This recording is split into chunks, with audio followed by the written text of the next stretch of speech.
Only gonna smoke, but supposed to be close enough. Hey. So, Yeah. Go in. Nothing's changed. It's 2 weeks. How are you?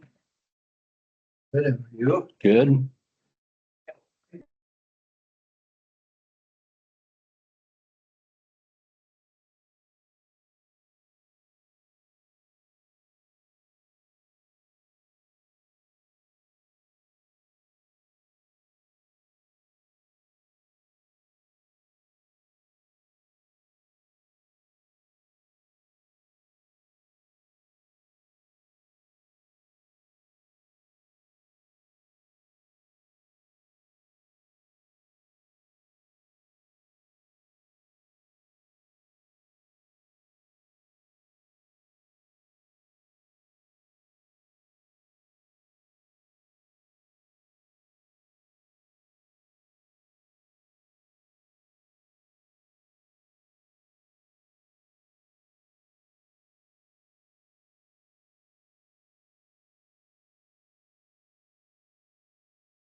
Okay, everybody, it's 4:30.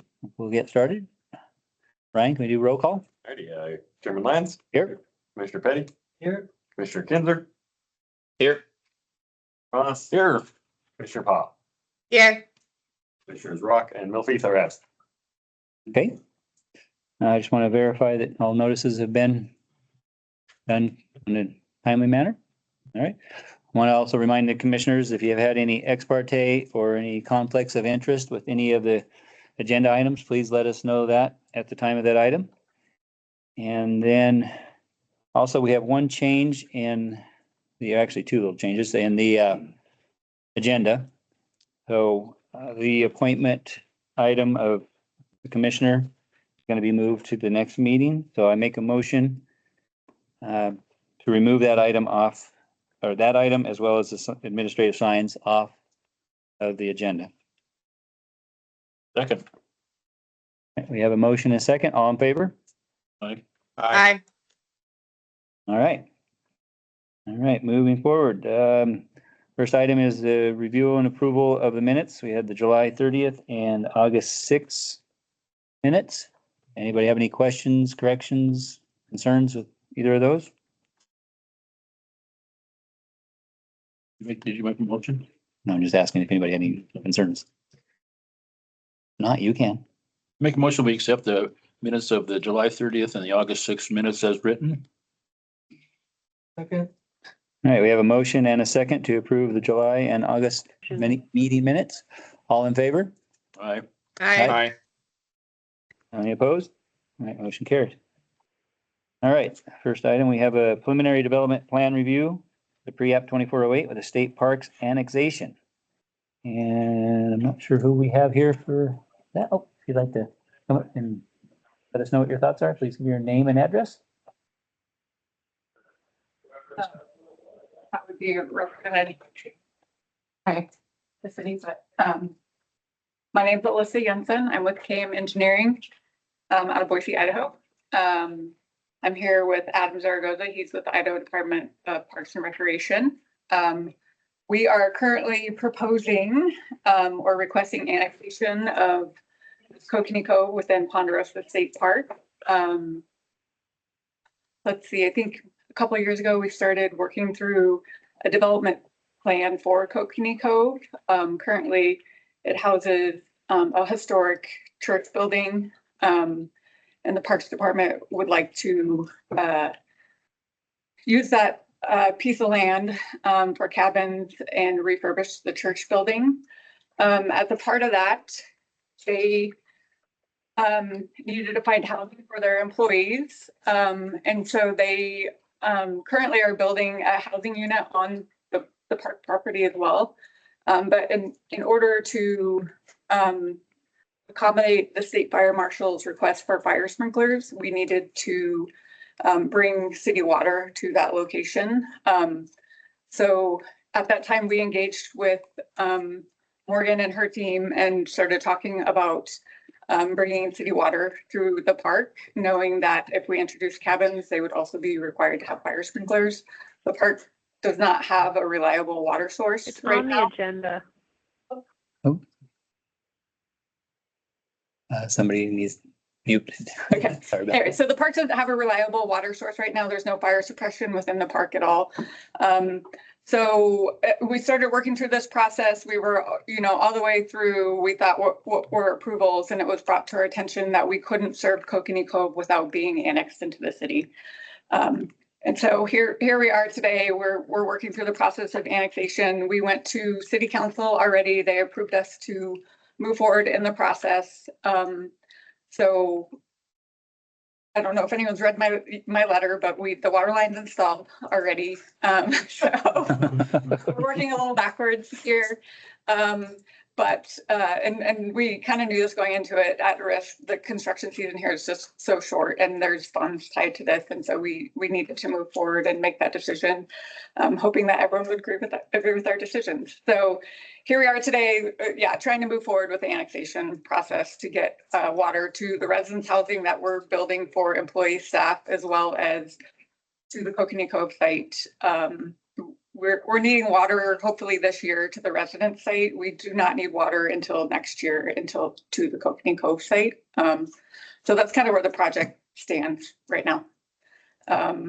So, yeah, I don't know if I take. I'm guessing you already talked with the sewer district regarding the sewer hookups? Yep, so we have approval from the sewer department. We have sign off from local and state fire. And then currently we are proposing a new restroom building out at Kokanee Cove for events. That's the only building on our site that we don't have approved through Idaho or the state of Idaho permitting process, where they're DOPL now, Department of Public Licensing. Public license. So they've approved all our plans except for we're still working on comments for the restroom building. So we feel like we've, gotten approvals from everybody, and this is kind of the last piece that's missing for us. Is the employee housing and Kokanee Cove in that green? It is Both? not. The employee housing is where the activity center is, like the Right. old visitor center. And that's actually currently within City of McCall limits. It is already. And there was no water to it at all now? The park relies on a well system, as far as I know, and so that is not a reliable or good source for fire sprinklers. So when Okay. fire sprinklers were required, we started seeking a reliable water source, which would be city water. So I don't imagine we'll get property taxes from the state. Just kidding.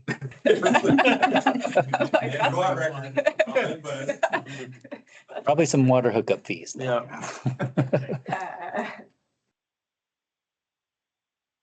All right, commissioners, any other questions? So yeah, sounds like you've already been working through with the city. This is just kind of going a little bit opposite, just Yeah. because they discovered need to be annexed, but sounds like you've got everything in line and just continue to work with Brian and the city to get it finalized, I would guess. All right, great, thank you. Thank you. All right, we'll move to the consent agenda. Are there any items? And Tom is not here, so are there any items on the consent agenda that anybody would like to hold off to be discussed individually? I should say the consent agenda, which also includes the finding of facts items as well.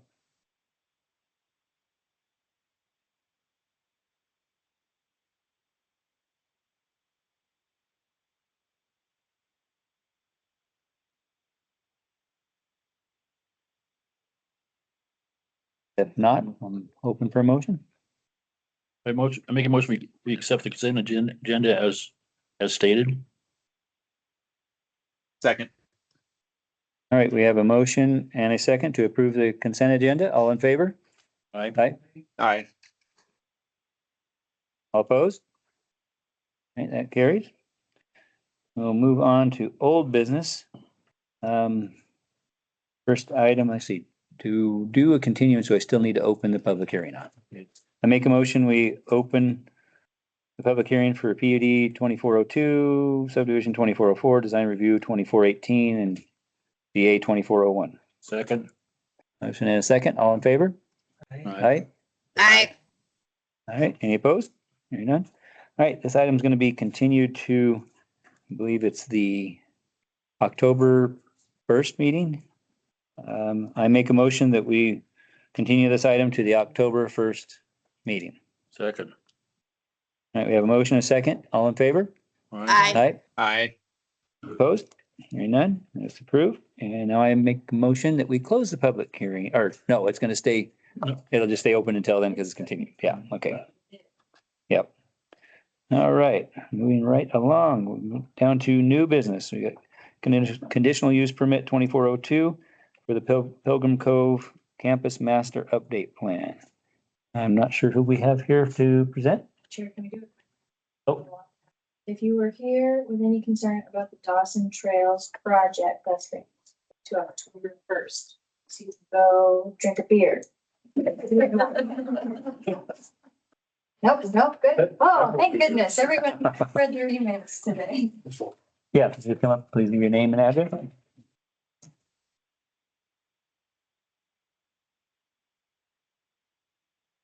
I'm Jeremy Force. I'm the executive director of Pilgrim Cove Camp, and I currently reside there too. Hey, my name's Al Bush. I currently reside at 505 South Philippi Street in Boise, Idaho. Okay, great. I get whatever. We are proposing to improve the Pilgrim Cove Camp. This old camp, it first started hosting people in 1927, and we've been going strong since. Right now, we're to the point where we need to update our buildings and keeping the same amount of guests available at the camp. We need to add some buildings so that we don't have so many beds in little buildings. You know, we got a 15 by 16 building. We might have 3 sets of bunks in it, and we'll set up for kids. And the kids aren't going to camps as much as they used to. So we're more after larger groups, other church groups, soccer groups. We've had doctors groups in there, kids with bad medical problems. There's just a whole variety of people that use our camp. And this master plan will give us the ability to add some buildings and improve what we have. That's basically it. Okay. I know some of the items in there. Have you discussed with the sewer district regarding the amount of hookups available? And that We was, don't plan on adding any sewer hookups. We've got enough sewer hookups already to do what we need to do. but adding a building, you're just going to transfer one to another one, or Uh, are you just not going to have bathrooms in them? we have an RV lot that has got multiple sewer drops in it, and we're going to use some of them. We've got a shower house that we took down already. Okay. That had 2 toilets, 4 showers, and 2 sinks. We got another one that's got 2 sinks, 4 sinks, 2 showers, and 2 toilets that is also going to disappear. And those units will just move into the cabins. You have discussed it with the sewer district to switch those over. Okay. Okay, good. Okay. That was my question too. Other than that, we've got plenty of power. We've got water on site. We just got to do some updating. You know, people aren't willing to spend a night in buildings that don't have sheetrock and insulation in the walls, you know. This is an old camp. And I've seen some comments regarding the pavilion. What type of, and I'm obviously going to be doing different things throughout various, guests. What type of noise rules and sound rules do you have? Well, right now, currently, our structures, we just follow the city on 10 o'clock curfew for noise to 7 a.m. When all of our guests, when they come, we have a 6-page user agreement that stipulates all the things that they need to be aware of, everything from first aid, enough supervision when there's youth on site, to the expectation of, what we expect. If you don't follow the rules, the consequences, and so forth. So I think that over the last couple of years, things have gotten much better. The first year I was there was kind of a little thing, but we've really clamped down on how we handle things and how we handle groups and who we're working with. We've kind of changed up our usage a little bit from just doing any kind of group to really focused on children, youth, and family ministry and working with that. With that being said, we also work with Awesome and the local theater company that does productions out at the camp and things of that nature. But Okay. we've really honed in on just working with children, youth, and families. And specifically for the pavilion that we're thinking about down by the waterfront, it'll be within the 50 and 150 foot zone, as is your requirements. And also, I just measured it today, we'll be at least a minimum of 50 feet from the property line also. Okay. I just know other areas have had issues with some of the amplifying noise and music and just announcements that even though it's late at night, it's going all the way through. So I don't know if there's any other, I don't know what your rules are set, but I mean, there's a concern there that, it's not just regular noise, it's amplified. And so I don't know if you have anything with that. regarding the amplification and if there's any outside type music? We've really I personally just kind of pushed everybody indoors with music into which is Old Rice, which is the original building, to help with that. And then I've really kind of cracked down on, it's the bass that comes out as, it's that thump. Yeah. And we just kind of shut it down now. I've almost moved to the point where I'm thinking about putting a sound ordinance thing into my own thing, saying that it has to be at a reasonable level for, music, but we don't do the weddings like we used to anymore. And that's where the noise was coming from, was mainly our weddings. When you say reasonable level, what do you mean? Say again? When you say reasonable level, what do you mean by that? I mean, a reasonable level where I can hear myself, talk to somebody outside the building where it's not where it's not shaking windows. And, one of the things anybody that lives around the lake is we're fighting with all the people playing all the loud music on the lake too. Yeah. So, I mean, it's not just, we're aware, I'm cognitively aware of what the noise is because I live there too. And I have to, it's like, I don't want to hear it either. If my kind of thing is, if I go to my house and I can hear it, it's probably too loud. There's always going to be a little bit of playback on it, but so. Yeah.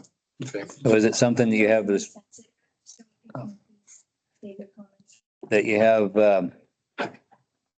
like, other than city code, do you have anything that specifically says as of a certain time, there will be no outside amplification of anything? Yeah, it says right in our policies that, quiet times from 10 PM to 7 AM, which means you can't do more than basically have a quiet conversation. As I say, quiet conversation. Okay, so you can't have amplification, You can't play music after. but it's still as late as 10 PM. Yeah, that's what the city says. So, I haven't pushed it sooner than that.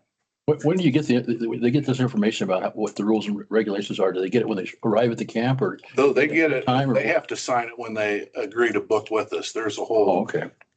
packet of information I send out saying, this is what's expected when you come.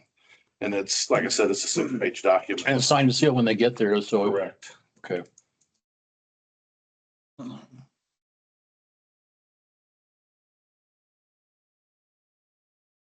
Commissioners, any other questions for the applicant at this point?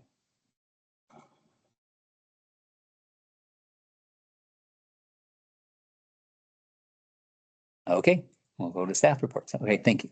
Thank you. Anything else we need to do? Oh, no, you have a seat. We'll have a chance for public comment in the staff report. So you may have a chance to come back and rebuttal, and if there might be more questions, I'm sure. No, Brian, staff reports. Thank you, Chairman Lyons, Brian Parker, City Planner. This is an update to the conditional use permit for the Pilgrim Cove Camp Master Plan. The previous one was completed in 2003, was approved by the county commissioners. And then as the applicant has stated, that are just kind of updating it to expand out to more cabins, fewer people in per room inside buildings, and to make it more cohesive to different types of events rather than what you typically think of as a youth camp. So this is a conditional use permit. It's identified as conditionally permitted. There are the 12 criteria of approval. They're standard for conditional use permits. Constitute conditional use in the zone, be harmonious with and accord with general objectives and the title. Be designed, constructed, operated to be obvious and appropriate in appearance with the existing or likely character of the neighborhood. Not be detrimental to health, safety, and general welfare of persons working in the neighborhood. Not cause substantially harmful environmental consequences. Not create excessive additional public cost to public facilities and services. Be served adequately by essential public facilities and services, highway, streets, police, fire protection, yada, yada, yada. Not involve uses, activities, processes, materials, equipment, or conditions of operation that will create traffic, smoke, noise, fumes, glare, odor, etc. Have particular approaches appropriately designed to not create detrimental interference on traffic or private or pedestrian environment. Not result in the destruction, loss, or damage of scenic or historic features. And be on sufficient space to fit the use, And then additionally, camps have the following 5 criteria of approval. That they will not have a negative impact on pedestrian or vehicle traffic. The undue demand on public facilities and services, disruption or enjoyment of neighboring properties by excessive noise, environmental pollution or contamination to air and water resources, and then the maintenance of compatible and efficient development patterns and land use intensities.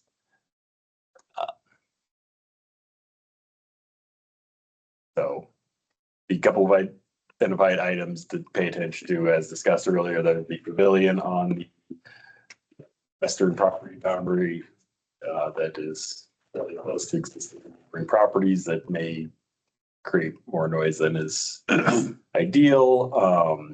The site plan includes a chapel that is currently shown as within 50-foot setback. And then just keep in mind that this is all conceptual master plan, and they will have to come back for appropriate shoreline design review applications for anything within 150 feet. With that, I will stand for any questions. If there's any questions for Brian?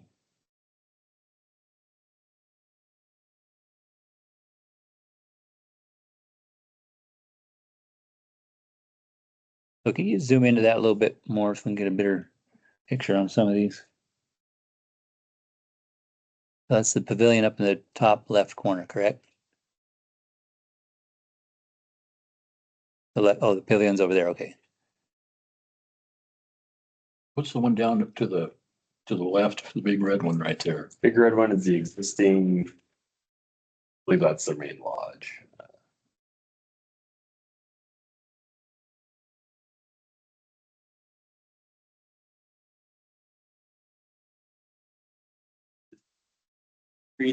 Creech Lodge. The one right down from the pavilion? This is the Yeah. new right. Also existing. All the red ones are currently there. Okay. But with this, there is no approval of any plans. It's just not any buildings. Yeah, nothing. The overall concept plan. The smaller buildings that are outside the 150-foot shoreline setback can proceed with building permitting. Building permits. Mhm. Okay. But what about like the pavilion? That would be a larger That would be within the shoreline. shoreline, so it'd have to come back. as well. And the green one down at the lowest portion there, right This next is to the lake? proposed wedding chapel. Oh, okay. Shoreline setback is the blue line kind of running through the middle of the building. Ryan, is it important to note that like reviewing the master plan or you comply with the 12 conditions, now would be the time to think about any locations that might pose a problem to being in compliance with 12 conditions? Yes, Because we can't mandate moving things in design. right. The design reviews will have to be in substantial compliance with the approved master plan. And so this is the time to be making substantial tweaks. Make sure that it is going to be cohesive with the neighborhood. And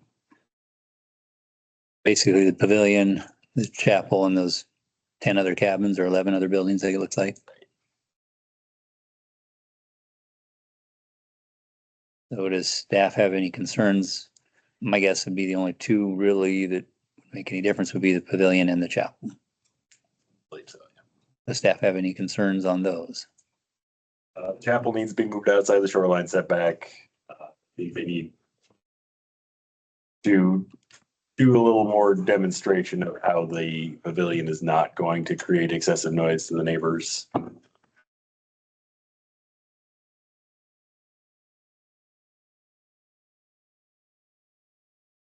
And the neighbors would be where the yellow line is to the north of that, then, right?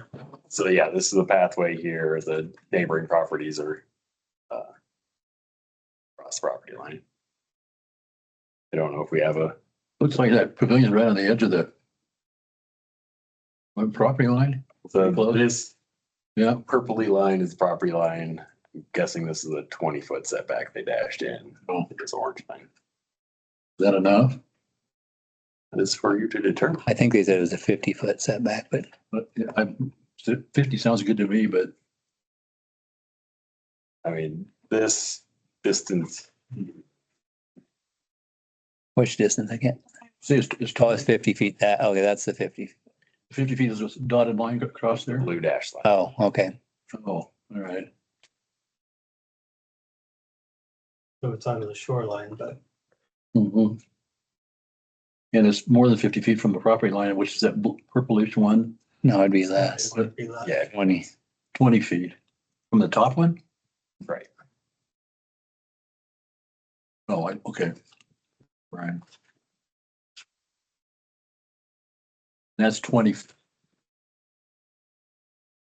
I can't read what it says. I think might think it. Is, what was that? 50? The very grainy image here looks like it says 15 feet to me. I think 50 would be better. 15? Okay. 15 feet's not very far.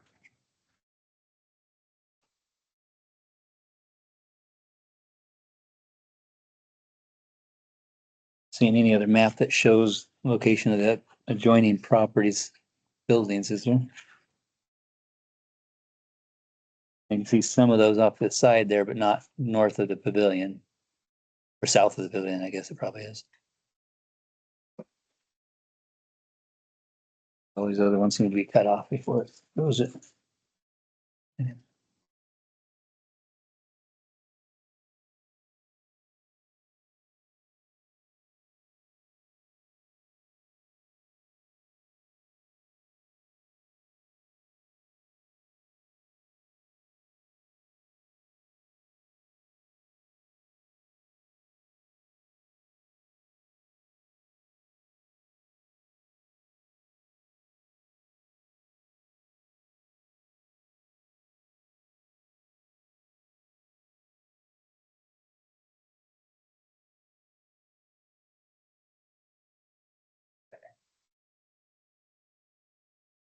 So here is an aerial with this is the property line in question, adjacent properties. Okay, can you zoom in a little bit on that so I Yeah. can see the house top? The pavilion would be, So this green square is the new Rice Lodge, the big red box on the plan you have. where's So the the pavilion would be over this area.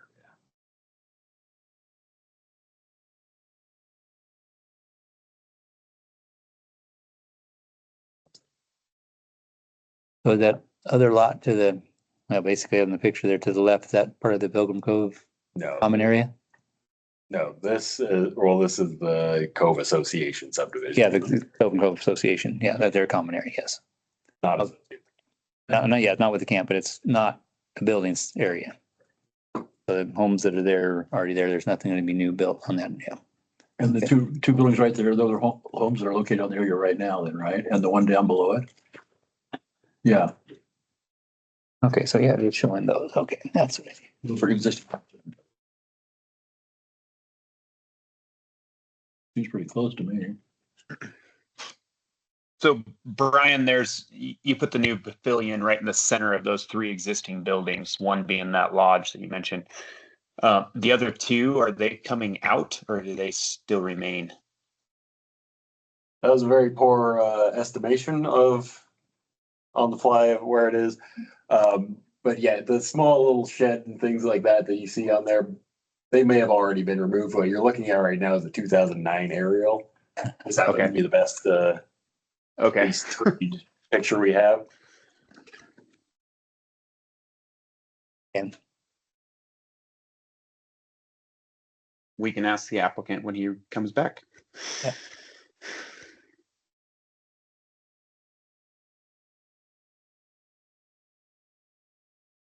all right, any other questions for Brian before we go to Morgan? All right, Morgan, engineering. So, you don't have an engineering letter for me yet on this project. Still working on it. But from my review, it's it looks like this project will likely meet our drainage management guidelines. I'll need a few revisions and clarifications prior to approving the report. But it has a lot of information and a lot of data behind it. The one item I wasn't clear on is how the traffic analysis was performed to determine that there were not going to be impacts as a result of this project. I saw the narrative that says that there won't be, but I didn't see anything else submitted that followed up on that. I don't know if a camp has specific land use item in like the transportation impact or institute, what is it? The ITE manual. I don't know if there's like a specific camp item, so I'm not the expert on camp traffic and how much traffic that might come. So that's just one item that I wasn't sure on. And as Brian said, we'll review all the shoreline stuff coming in for more compliance, for more specifics to the buildings. And that's all I have for you. Okay. Commissioners, any other questions for Morgan this time?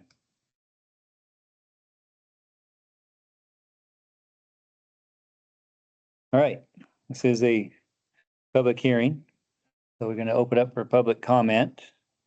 Is there anybody online or on the phone that wishes to comment regarding this application? If you're on the phone, you may need to unmute yourself, which is *6. Is there anybody online or on the phone that wishes to comment? Is there anybody here in the audience that wishes to comment? Okay, just take one at a time. If you'd like to come up, give your name and address. We have 3 minutes to. My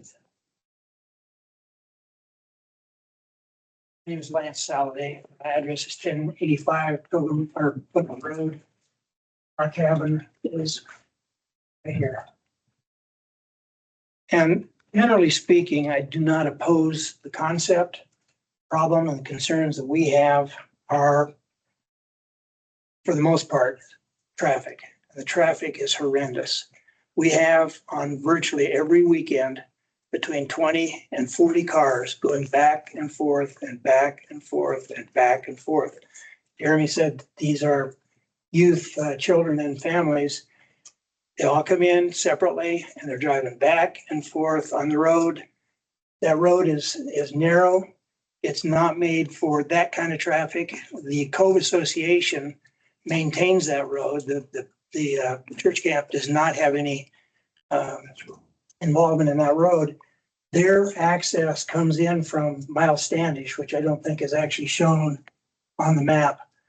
And there is the opportunity to put in other access from this direction off of Miles Standish, which would eliminate the traffic that comes in across the road that is maintained by the association. The other problem with the traffic that we have is speeding. And I know Jeremy works hard to try and maintain that or to limit that, but those cars have no concept of what 15 miles per hour is on that road. And oftentimes they're at 30, 35 miles an hour. They're even, Jeremy, I hate to say it, but there are a couple of employees out there this summer who have consistently run that road at about 35 to 40 miles an hour. It's like they take the speed bumps that we put in like ski jumps. They're trying to jump them. So those are issues that are really a significant concern to those of us who live on the road at that point. The other issue, and I would really urge some consideration for an access road that comes in there and eliminates the need for the numbers of people that come into the camp to use the road that is actually maintained by the association. The other problem that we have is noise. And I know Jeremy probably does his best to cut it off at 10 o'clock. It doesn't work. It's not just the music. When they have kids, the kids are out running around even in the dark.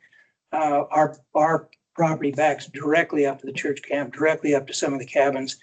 And we have kids running around at 10, 15, 10:30, quarter to 11. Sure, they're having fun, but they're screaming and yelling, and it just is a problem. So those are my comments. Those are my concerns as to what is planned. Overall, we're happy to have the church camp there. I refer to it as the church camp. I've been up here for 60 plus years. in Pilgrim's Cove. So it's always been a church camp to me, but those are the concerns, traffic and noise and access being an alternative access point to eliminate the number of cars coming in and out. One of the big problems is that when they come into Pilgrim's Cove, the area that Pilgrim Cove maintains, there's a slight uphill. It's a pretty significant uphill, but it's short and it's a blind curve. And I have had cars, every time we go in, I come to a complete stop before I go across that hill.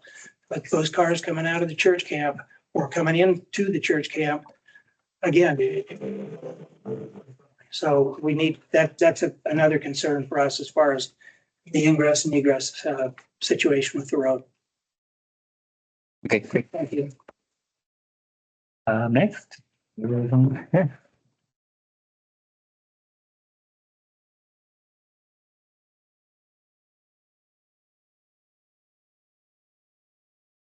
My name is Susie Smith. I live at 1076 Plymouth Road, which is directly across from the church camp. I've been there for 73 years. So I've had a long relationship with what used to be the Pilgrim Cove Church Camp. Now it's a venue for lots of different kinds of activities. So I've seen a lot of changes.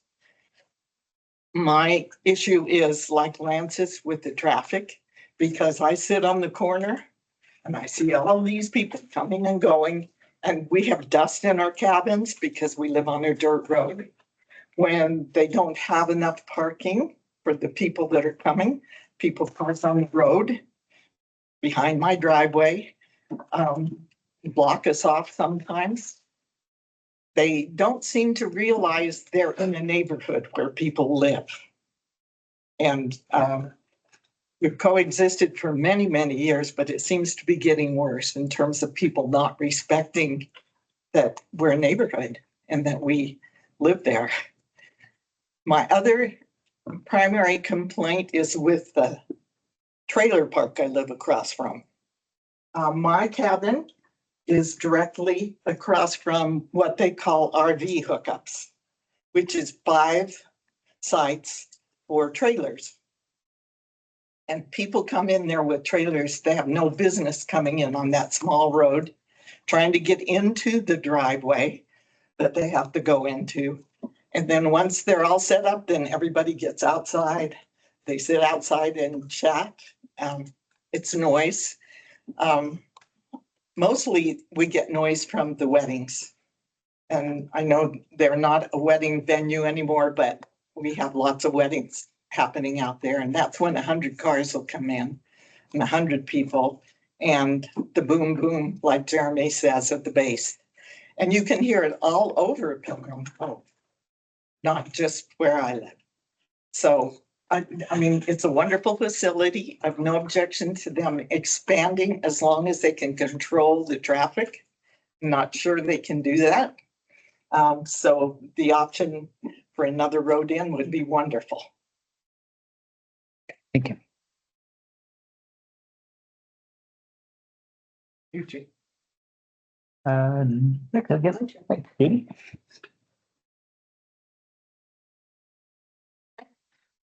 This might help you.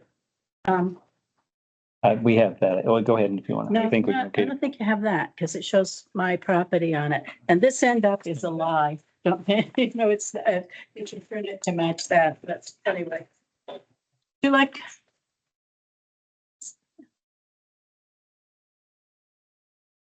So my name is Judy. I think go up to the podium. Oh, Be all official. My name's Judy Leister. I live in Boise at 2774 Lake Harbor Lane.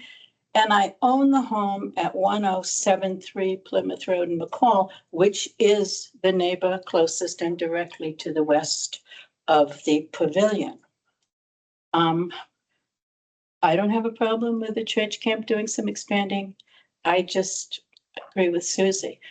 They need to manage it. They need to be able to manage it. I do have a problem with them expanding the way they're proposing. In addition to relocating 4 to 6 RV spaces, and I couldn't exactly tell, the mailing we got, the map I had was difficult to tell what they were doing with the RVs, but at least 4 spaces, maybe more. They're planning also to add 4 residential cabins right along in here. In that area, and there's the pavilion, my house would be right there. So anyway,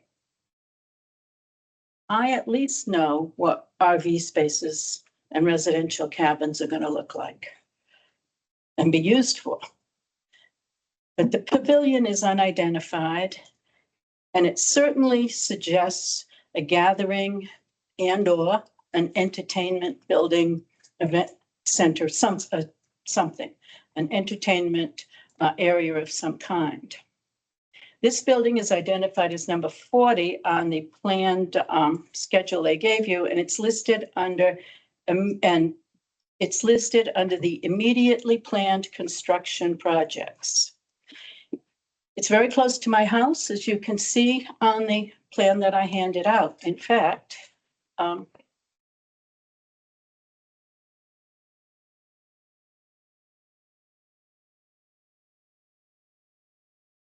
this is taken off my deck, and I've circled the area where they're going to put it. Or the suggested area. It's going to go.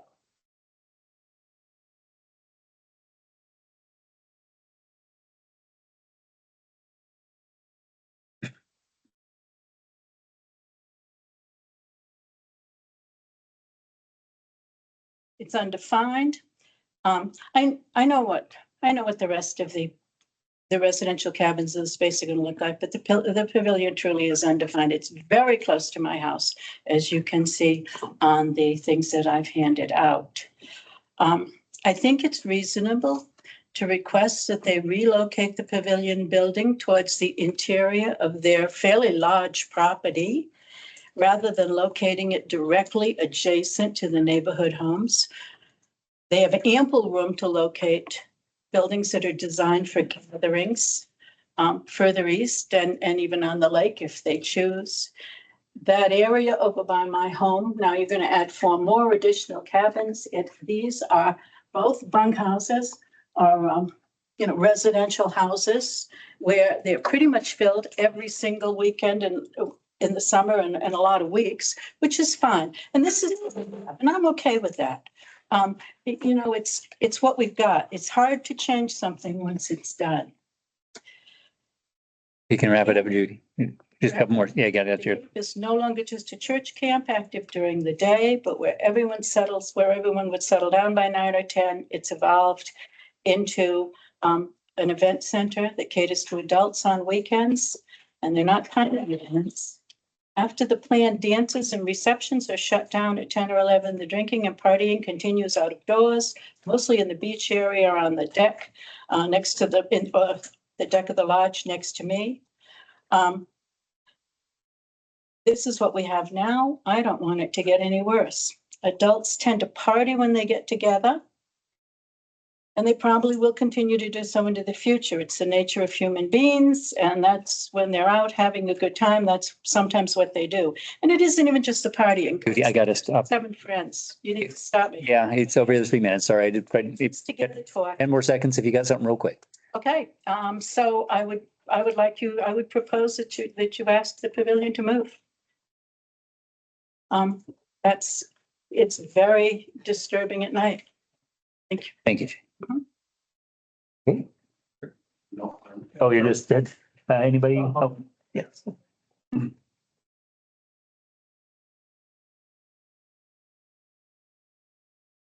name is Joe Pearson, and my I have 1087 Pilgrim Cove Road. My property is right here next to Lance's, right there. And so I back up to the church camp. And I think they've done a pretty good job of telling the people that come in and out, to slow down. And they're normally pretty good at keeping the noise down. But it's a bit of an amphitheater in there. I mean, I can at night, if my window's open, I can hear people walking on the gravel.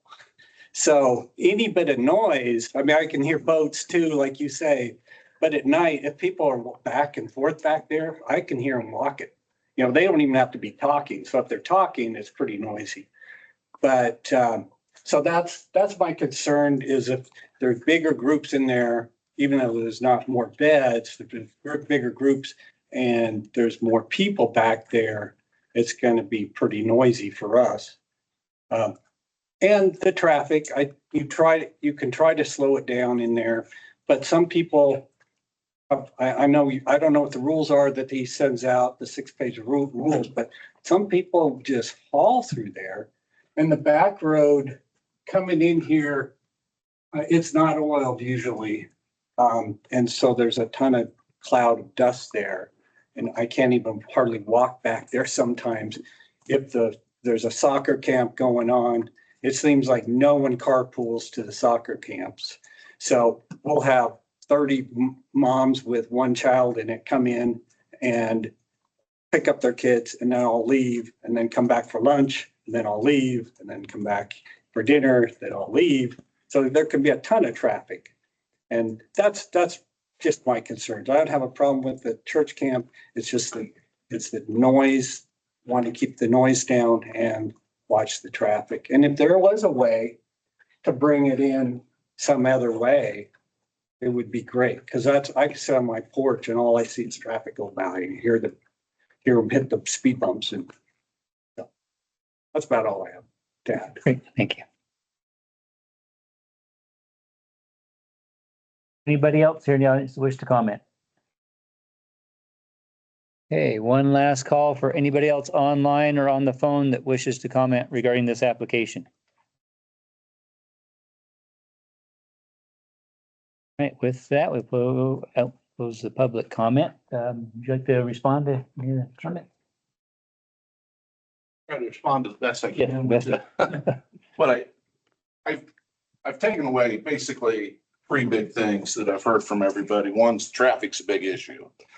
And I don't know how to address the traffic outside of building. You know, the camp is where it is and the road is where it is. I have no idea what it'd be like to try to build another road into the property, because coming in the backside, you're coming up over 25 to 30 feet of height to come back in. And I'm not even sure where you come in from. And we don't own all that land to come, you know, our land is landlocked to other stuff. But one of the things I can say with the traffic is I will put that into my general policies that I send to folks. I don't think I have anything about people driving in and out of the camp in there. And I think that's a quick way to address it, that you're driving through a neighborhood, you need to respect and monitor that and carpool as best as possible, because everybody wants to drive their own vehicle now. The speeding, I wish I could do more about it. The one thing I can say, if you see an employee speeding, let me know, because I can deal with, because there's no excuse for that. I think all of you know I'm like the slowest driver in the neighborhood. I do try to go slow to be mindful of that. The after hours thing, I don't hear a lot of things late at night, and that might be because when I go to bed, I sleep pretty well. But I do know that we are open air, and everybody around us has open windows, and so you can hear anything. I do know that you can hear people talking and all of that. We can hear anybody. We can hear our neighbors talking too. You know, it's a back and forth. That one I think we can probably try to work on is just being. I give a presentation to all of our guests when they come in, kind of give them the rules and the expectations, remind them that we have a fence. We're sandwiched between 2 homeowners associations.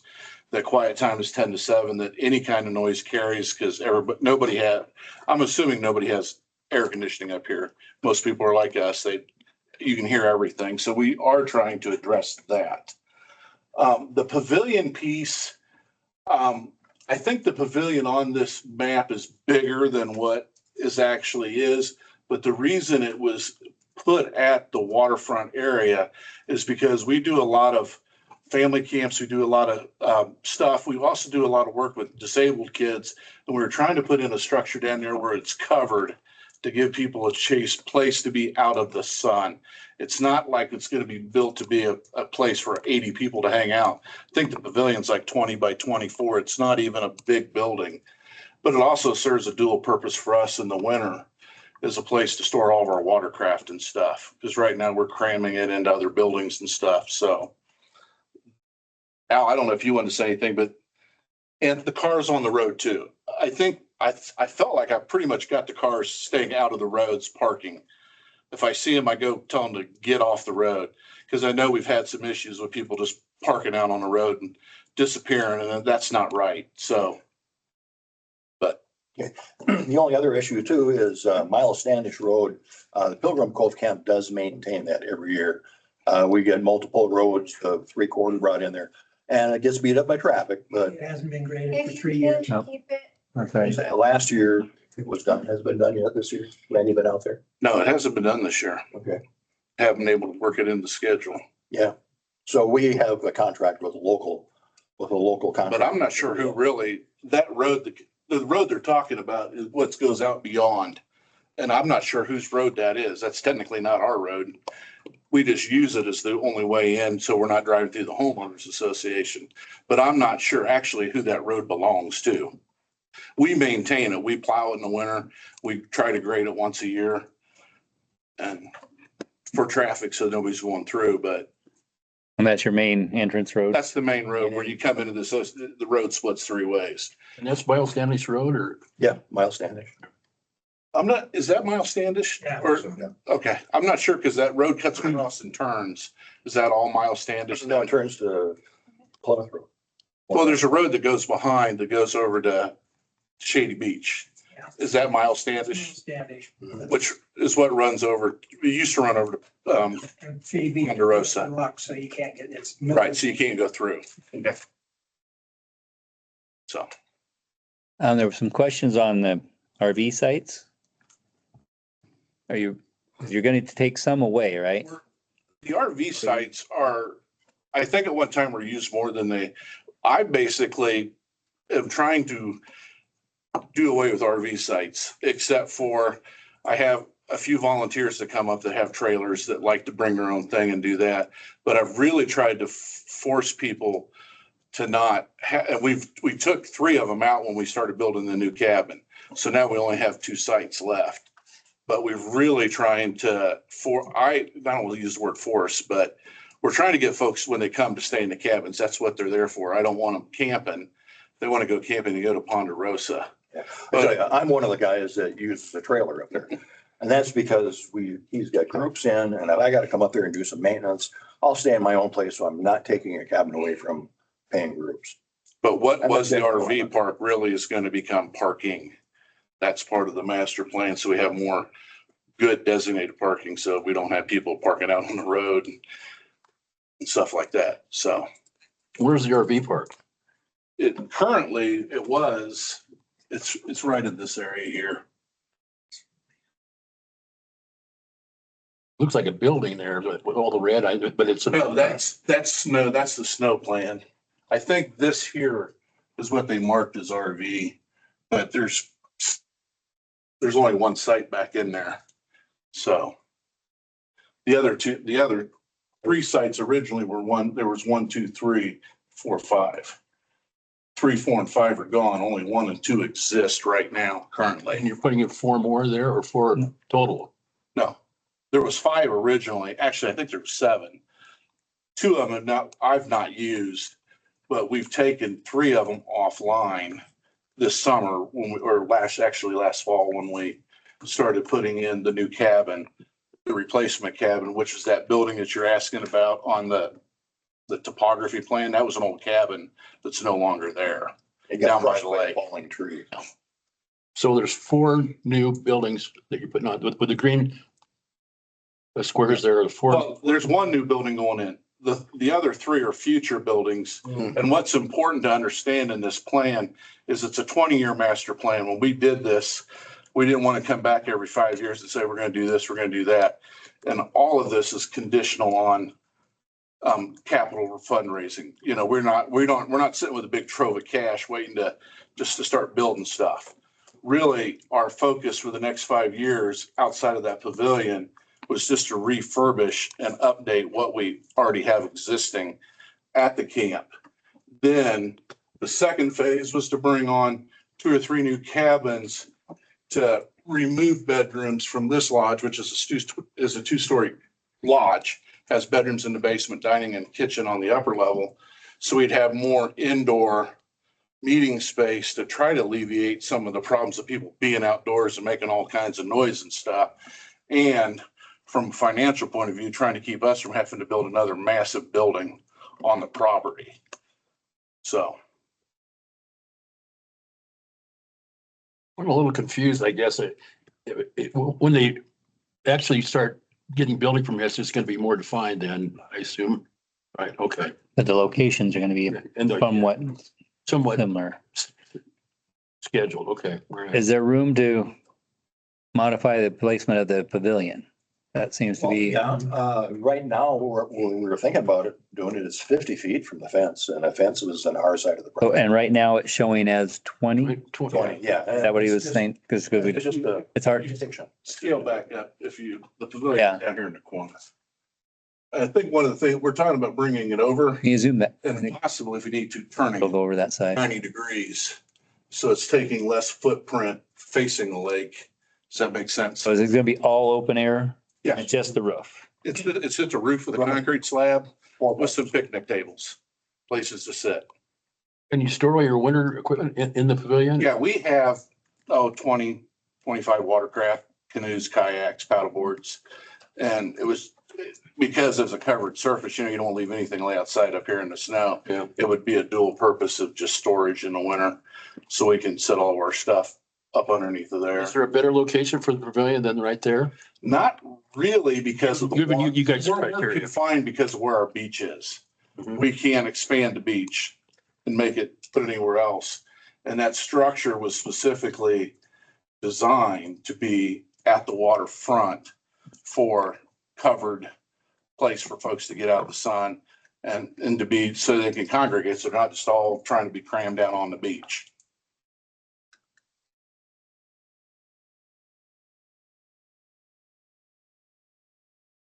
So I guess I have another question to add about the pavilion. What were the dimensions of the pavilion?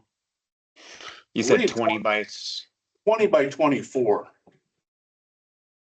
20 Okay. feet, by 24 feet. And you're saying that you are planning it to be 50 feet. On the property line, approximately. We went down and measured it. We're gonna pull it in tighter to the building, to the existing building, so that we want to try to stay off the property line as much as possible. But Okay, again, so but with limited I mean, beach. So roughly you have to have at least 70 feet between the property line and that existing building to the, what is it, south, I guess? What's the lodge there? You're talking about Leahy or New Rice? The lower one or the upper one? So right now, I think it's the Rice Lodge. Yeah, That's the one. Yep. Yep. So how far away from the property line is that building? I would say, looking at the scale, it's probably at least 100 feet. I don't know off the top of my head. But Yeah, if that rough benchmark is 20 feet. My rough calculations were around like 70 to 80 feet. So, I mean, it puts, if you have a 20-foot long building and you're putting it off the property line by 50 feet, like you're smashing it up against that other one.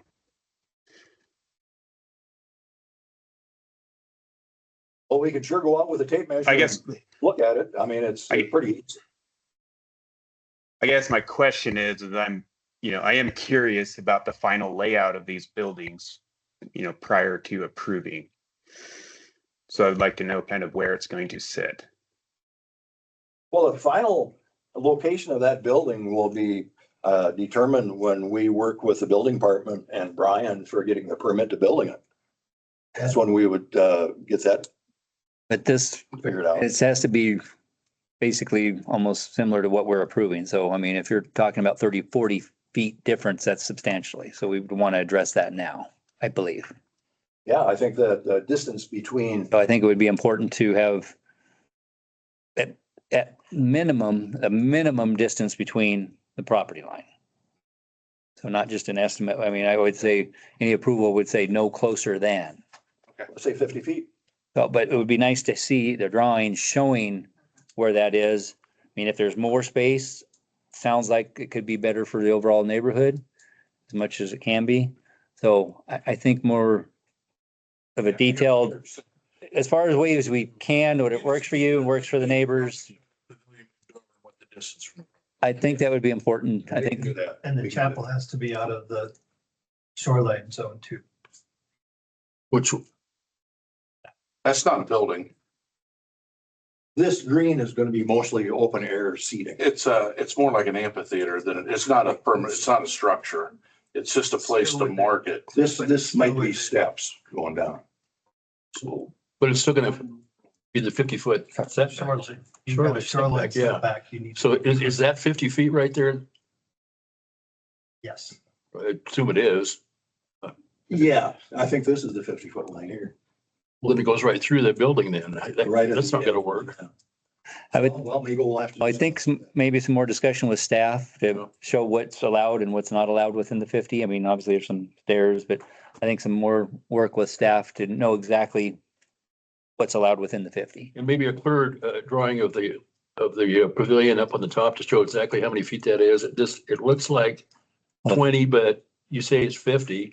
So some better drawing of that particular location of the building would be very helpful. I know to staff and it would be to us too. Okay. We can do that. Yeah, I think that would be Okay. important. I don't know here.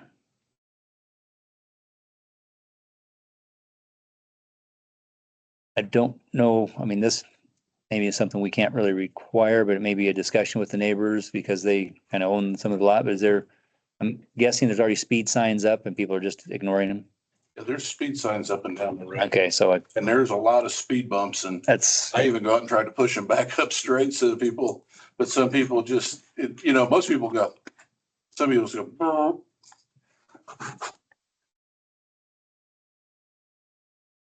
wonder if there's any, I think I personally would like to see a little bit more of your own noise rules and maybe pull them in a little bit more than what the general city is as far as anything amplified. I mean, obviously people talk and that's, you can't, do anything like that, but just to specify potentially no amplification of any kind after a certain point and hopefully before 10 o'clock on that, just because that's something that would carry quite a bit more than, even though it would technically fit within city code. I think with that as a group and all the different groups, something a little bit more rules that hopefully you can help you enforce that as well, knowing that that's up front.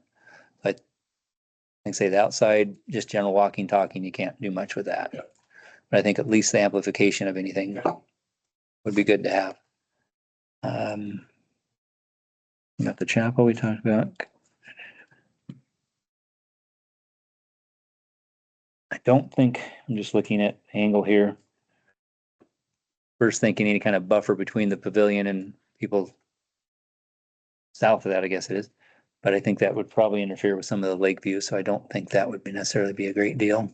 We could plant stuff there, but it would inhibit the view. That's, yeah, so I think that would probably not be as good as, On the 2003 determination from planning and zoning, they did ask for a vegetative buffer between us and the neighbor.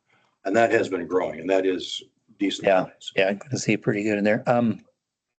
This morning, would it affect your use of the pavilion if basically, I don't know if you, again, if you reposition, how are you gonna position that wall towards the closest neighbors would be walled in? Since it's not something that's viewing or it's not gonna block a view, it's just Yeah, that's, something like that would be, We can do that. that could Yeah. buffer that sound, so it's all pushing away from them. So maybe if we see something like that, I mean, obviously that would, if we had something like that, we're not approving obviously the exact building until you come back, but no. with future, in the overall plan, it would be nice to, I think that would buffer a lot of that potential noise. So, and you already worked with the road. Commissioners, any other questions for the applicants at this point or anything else you guys would like to add? Just I think the thing that- complete drawing, I guess. You just wanted to see an update with the pavilion and the amphitheater area. Is that correct? I would, yeah. And I think- And the policies with noise. The noise, yeah, I think that's pretty important to see a little bit more detail with that. Just a detailed drawing of just that location. You want the whole thing done? I'm done on the whole thing. Whatever staff requires. We'll set up a meeting. Yeah, if you want to talk with staff more, I think it'd be important to have that. Sure.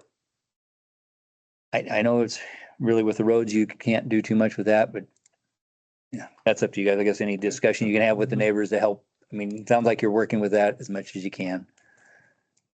Trying. Brian, yeah, I can only control so much. Put another way in and sure make it nice for everybody. If it's not possible, I guess if you could look at that, if it's possible, if not, I mean, it doesn't sound like it really would be feasible. So I think that's it for now. And commissioners, once again, any other questions for the applicant at this point? Okay. Thank you.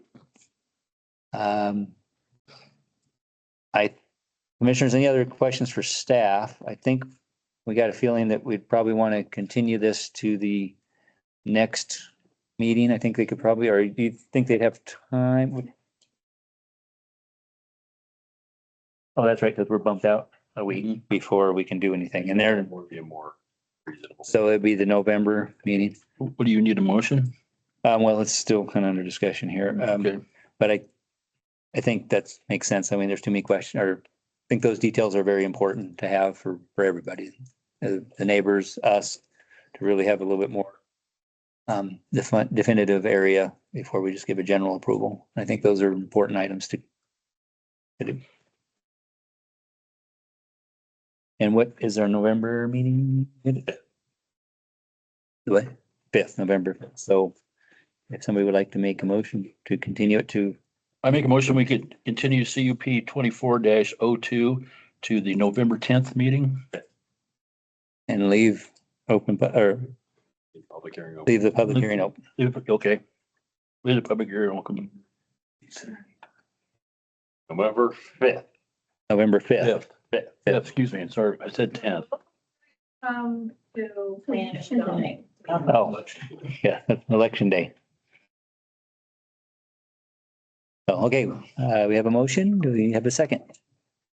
A second. All right, we have a motion and a second to continue the meeting with, keep the public hearing open till the November 5th meeting. All in favor? Aye. Aye. Aye. All opposed? Hearing none, motion carries. Thank you. Okay. Now we'll move on to FP 2401 to be determined Stockton Drive. I got that correctly. I make a motion that we open, oh, excuse me, that's not a public hearing. I take that back. Wait a minute. Not a public hearing. So, got everybody in. Thank you. So, yes, so to now Stockton Drive, we have Jesse Christensen. Leon.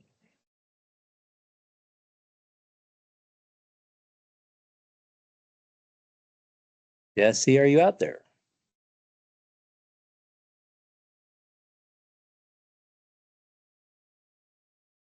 Well, all right, do we need to make a motion to adjourn? Is that or just? I believe that's within your chair.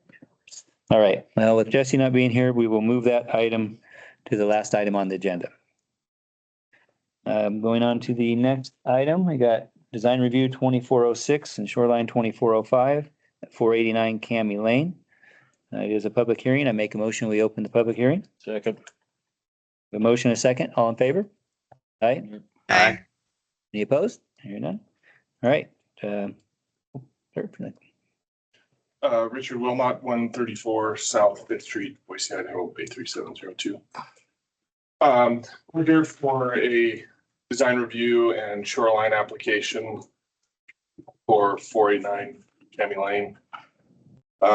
Single family residence. It's about 1,800 square feet living area, probably closer to 1,900 square feet living area. Has an enclosed garage space and outside covered and partially uncovered patio area facing the river.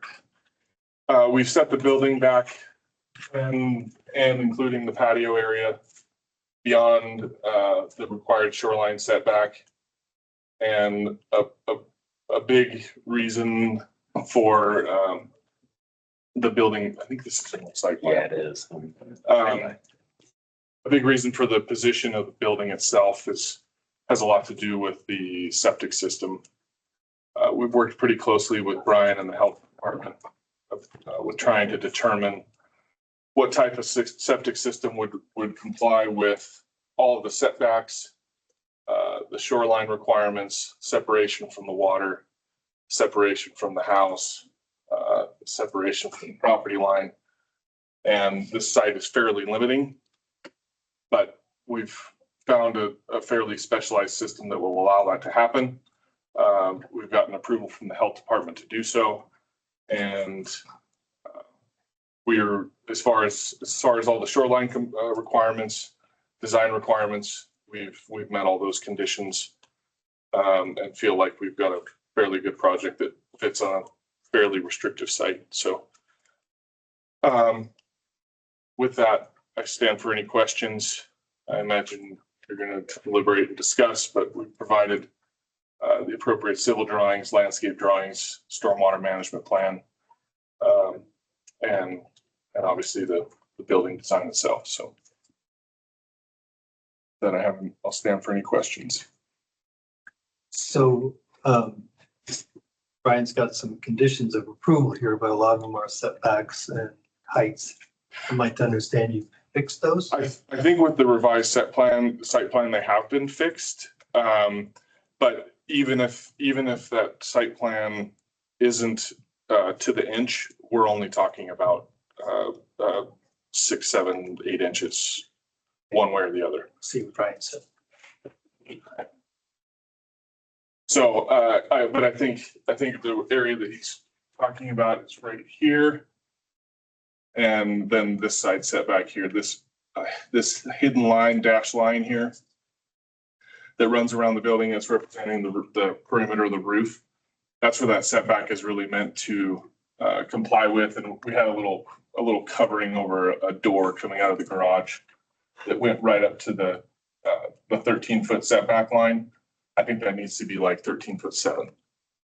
And we have the room over here to be able to make that accommodation and still meet the overall setback width. Where's that Emmy Lane? In Rio Vista. Okay, yeah, all right. That's what I was really asking. Where's it located? I got it. Yeah, Rio Vista, kind of loop, and there's an area that doesn't have any sewer to it. Oh, okay. You may have seen this application previously, and I think that design review had actually expired. It was submitted by another individual. The initial thought or concept was that we were going to try to put these folks also own property on the other side of the road. We were trying to get the septic on that property, simply because the separation from the river, it's fairly burdensome. And the way to do that at that time was to get that system on the other property and then just have the drain lines run underneath the road. But inevitably, I don't think we could really come to concession there with the city about doing so. So we've figured out a way to get it on site. Comp roof? Composite No, it's a metal roof. metal roof. Yep. So it's got some sort of drain going down the middle with that coming in, or is that just an illusion of the roof lines coming in? There'll be some cricketing and some draining that happens in there for sure. In the valley, there Yep. comes across there. Yep.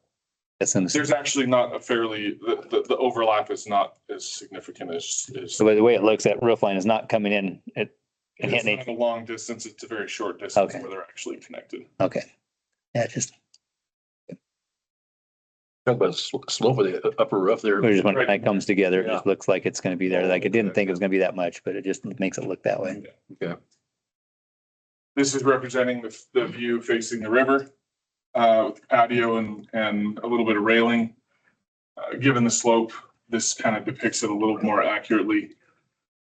That patio is probably going to be 36 inches above wherever that adjacent grade, that obviously the grade varies, but We think that that patio needs a little bit of railing for all protection and whatnot.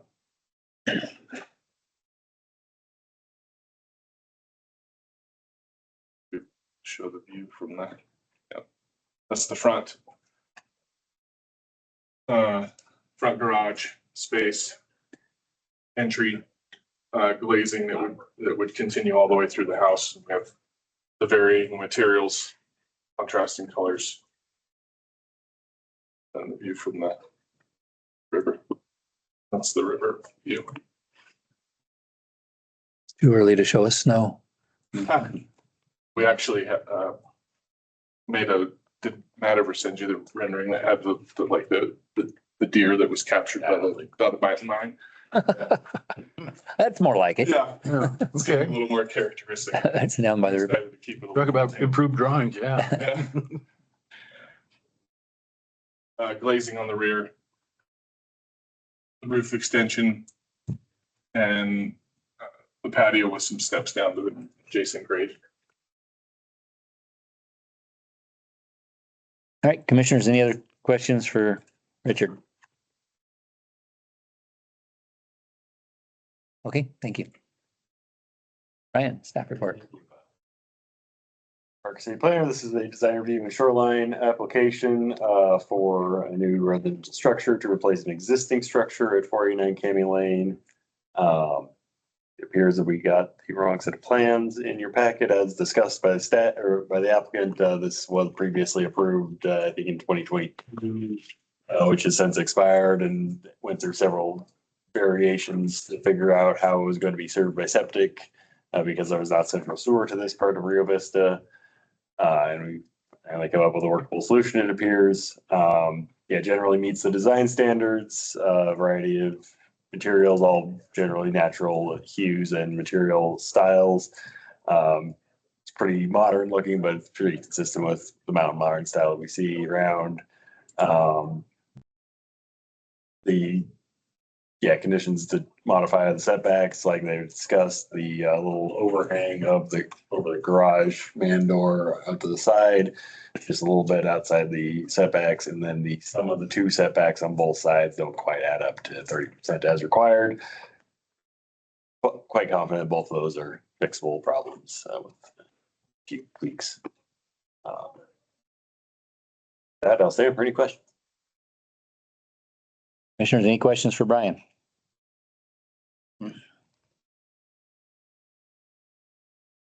Okay, Morgan. Commissioners, I was a little late on most of these comments this packet. But for this one, I've already reviewed the stormwater items with their previous application. That hasn't changed, and that meets our drainage management guidelines. The only thing I needed clarification on with this application is on the water fixture units to properly size the water meter. But that's about all I have for this project. Okay, nice and easy. Any commissioners, any questions for Morgan? All right, so it's a public hearing, so we'll open this up to public comment. Is there anybody online or on the phone that wishes to comment regarding this application? I don't see anybody up there that's not city staff. That'll do, I guess. If you're muted, you need to hit *6. Is there anybody here in the audience wish to comment regarding this application? Okay, with that, we'll close the public comment. Commissioners, any questions for the applicant or Richard or staff before we go to deliberations? Just curious, Brian, how you get that 30% without shrinking the building? It will most likely be lop a little bit of the roof line off on both ends. Or shrink the building just a little bit.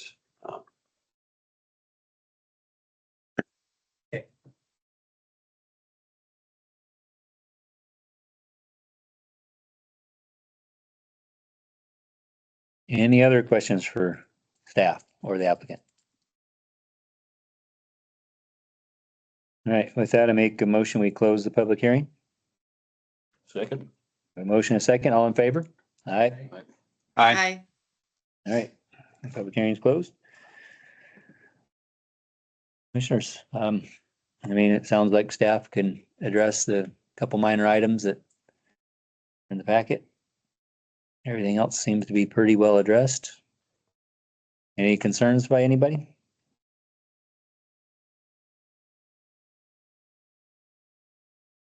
You're gonna walk None up, for me. you're gonna walk up 30%, you said, of the building itself? No. The sum of the two side yard setbacks, when you measure across the building, has to be 30%. Okay. So I wondered about that. Okay.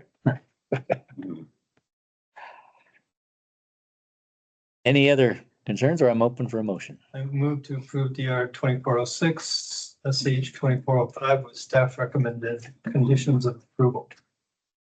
Second. All right, we have a motion and a second for approval. All in favor? Aye. Aye. Aye. Any opposed? All right, motion carries. All right, thank you. All right, and we'll move on to the next item. We got design review 2421, shoreline 2410, to be determined Crescent Drive. It is a public hearing, so I make a motion, we open the public hearing. Second. A motion and a second, all in favor? Aye. Aye. Aye. Aye. Any opposed? Hearing none, all right, we're open. We have Luke here, there he is, thank you.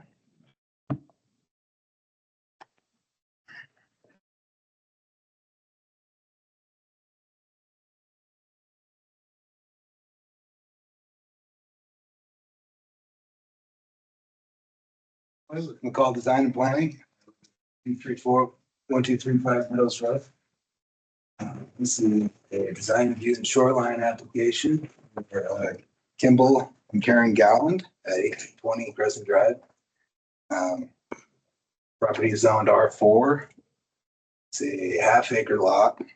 It's one of the mini narrow lake lots on Payette Lake, about 56 feet wide, 400 feet long. This is about 3,400 square feet of living space with a 672 square foot garage. Currently on well and sewer. So we're at about 90% of the allowable coverage. Right. Let's see, can we go to DR2?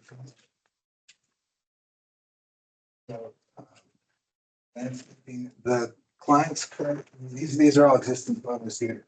They currently have their existing lake wall in and a nice beach and some established landscaping in the 50-foot setback that will remain untouched.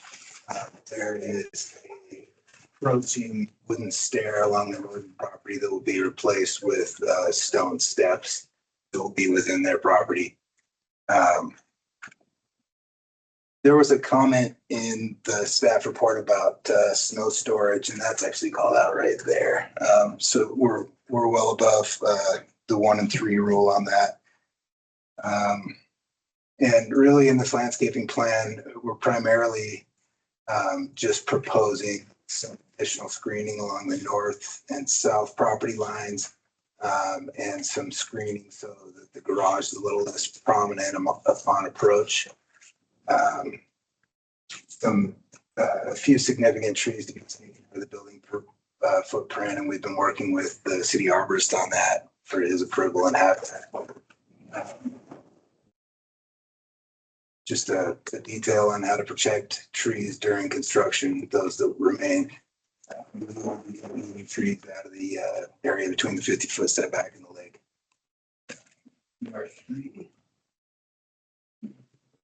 Existing conditions. So there's an existing cabin on the property that the clients currently stay in about half of the year. They are nearing retirement and will be living here full time. And so that's what's necessitating a nicer residence. So that'll be demoed. And it is non-conforming. Be bringing that into conformance. Let's see. R4. These are existing proposed, the existing cabin there in the center. Again, the existing view from the lake, the nice landscaping and seawall and beach. And the existing driveway remains unchanged until you get to the new structure. R5, please.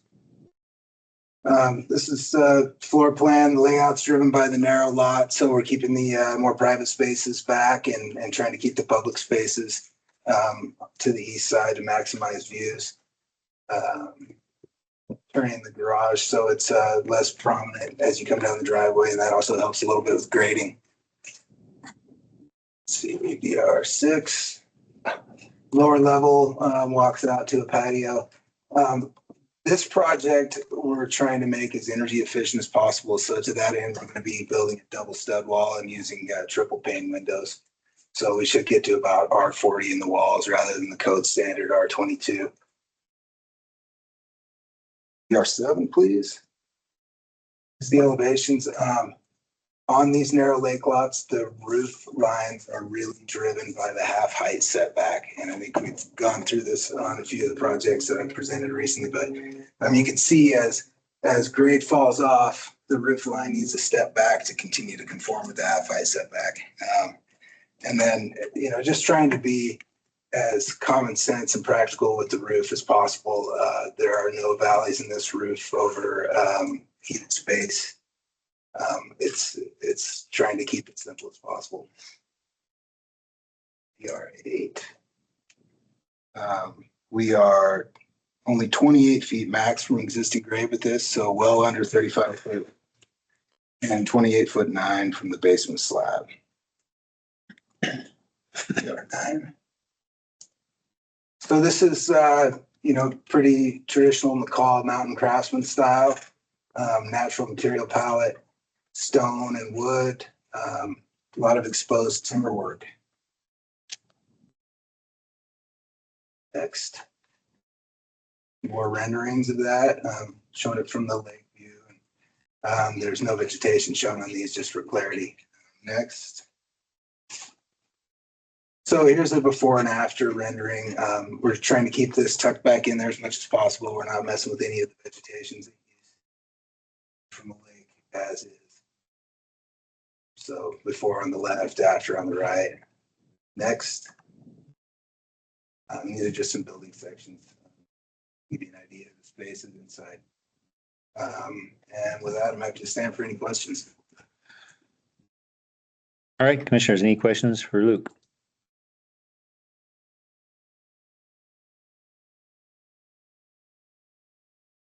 Okay, thanks, Brian. All right, thank you. Again, design review and shoreline application. I don't really have a whole lot to add on this one. Luke, as usual, makes my life pretty easy. The one condition of approval I had was snow storage, which apparently is on the plans that I just overlooked. As a general practice, I try and make people actually do the math and make sure that there's gonna be enough snow there. Yeah, that'll stand for any questions. Commissioners, any questions for Brian?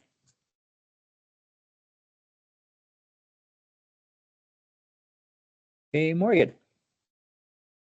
Commissioners, this application was an easy one for me to review. There's no city water. The stormwater report submitted met all of our requirements, and I issued final engineering approval for the project. So. Okay, commissioners, any questions for Morgan on that very detailed, difficult one here? All right. Me. This is a public hearing, so we'll go to public comment. Is there anybody online or on the phone that wishes to comment regarding this application? If you're on the phone, you may need to hit *6 to unmute yourself.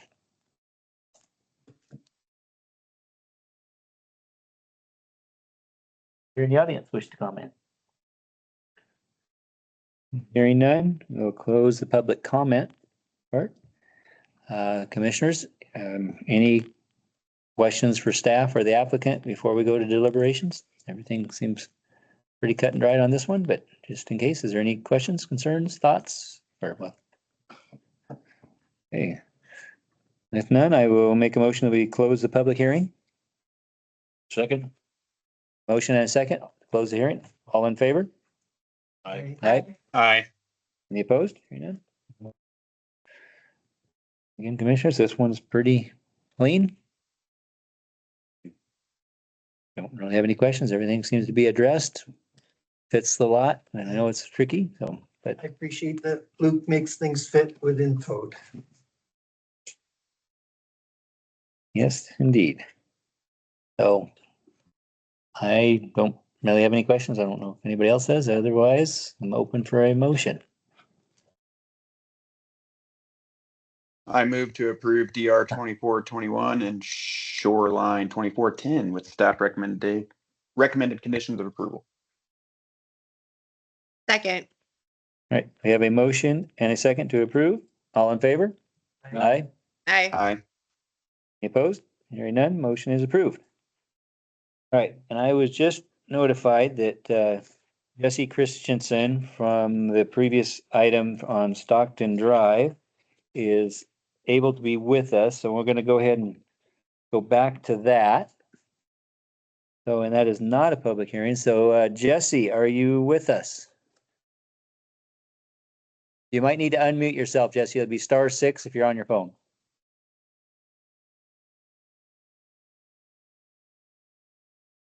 And it takes a few seconds. Still there? Go ahead, Jesse. All right. I'm unmuted and I'm here. I apologize, everybody. I was in the meeting earlier and I left. I thought we'd passed this. I thought it was consent agenda. I really apologize for not being on team. I'm traveling to my own city council meeting this evening. I am using hands-free, except for that *6 thing you made me do. So I apologize. I'm here. I believe we have the property owner, well, Raul, the developer, for the property owner as well with us as well. So I'm here to, I guess, present on our project and then hopefully get some approval, right? Yes, we'd be happy to hear your final presentation. All right. Very, very good. I apologize. Again, Jesse Christensen, HECO Engineers, 2151 West Willow Point Avenue, Nampa, Idaho, 83651. We started this project a while ago. We were looking to split the lot for Rocio and Raul into two separate family lots. They just want to build a small, modest home on septic.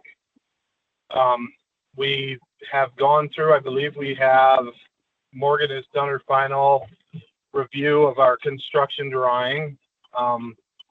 We've been through the highway district up there, the Valley County Highway District, for our road approaches. We had to take some additional steps for stormwater on the site because there is an existing stormwater that crosses the site. So we're looking to capture all of that. I think we put together a pretty good package. I don't think we have any real objections. I know there was some concern at our last meeting about the stormwater, so I think we've addressed that. And I can stand for questions or sit in my truck for questions. Commissioners, any questions for Jesse?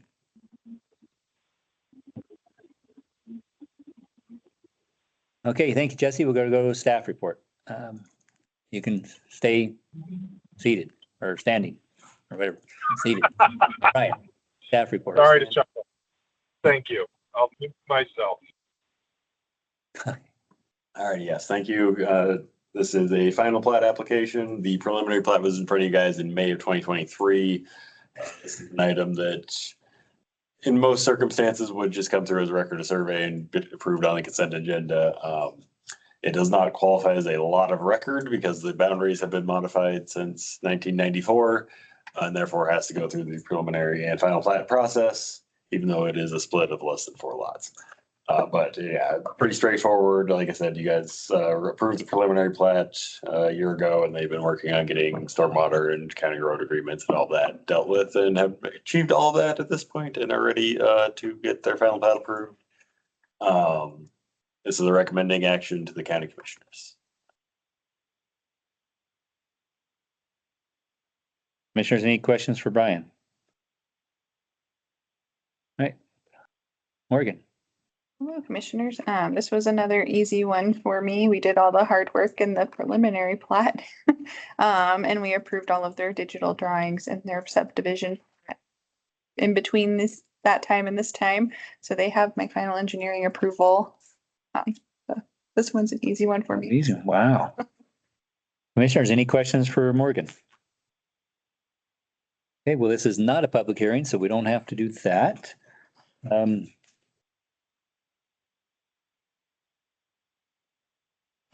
Unless, any questions?